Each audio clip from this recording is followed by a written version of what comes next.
La Belle aux cheveux d'or.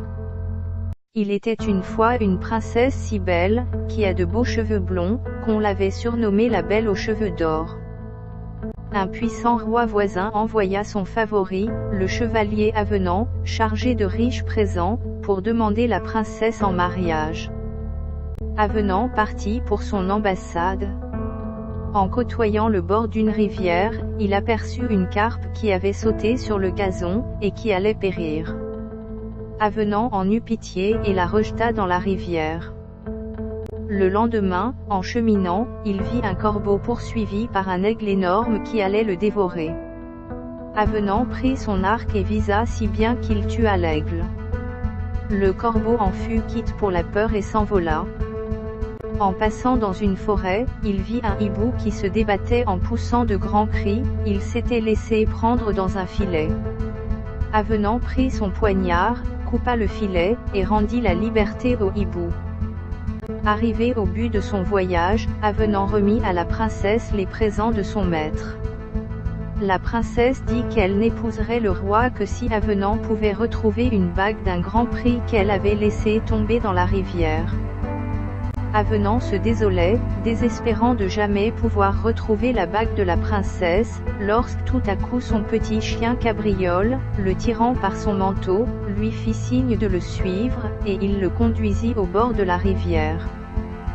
Arrivé au bord de la rivière, Avenant entendit qu'on l'appelait. Il reconnut la carpe qu'il avait rejetée à l'eau qui lui donna la bague de ta princesse, ce qui prouve qu'un bienfait n'est jamais perdu.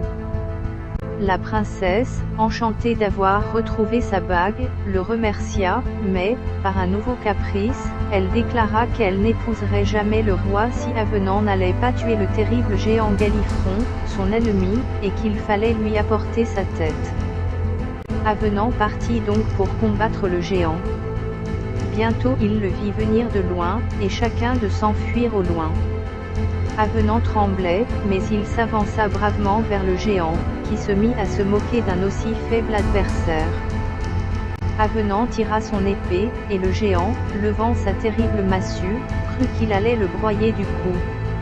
Avenant sauta lestement de côté. Le combat continuait lorsque le corbeau sauvé par Avenant s'élança sur le géant, lui creva les yeux, et Avenant lui coupa la tête.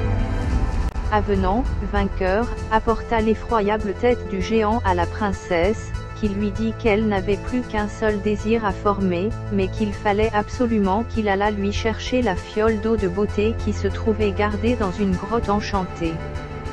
Arrivé à la grotte enchantée, il fut impossible à Avenant d'y pénétrer. Elle était gardée par des monstres terribles, et entourée de périls effroyables. Avenant se désolait, lorsque le hibou qu'il avait sauvé s'élança dans la grotte et lui rapporta la fiole d'eau de beauté. La Belle aux cheveux d'or se décida enfin à épouser le roi, et se mit en route avec Avenant. Chemin faisant, la princesse le trouva si aimable, qu'elle regrettait qu'il ne fût pas le roi, son futur époux. Enfin la Belle aux cheveux d'or arriva à la cour du roi, et on célébra le mariage avec des fêtes et des réjouissances comme on n'en avait jamais vu.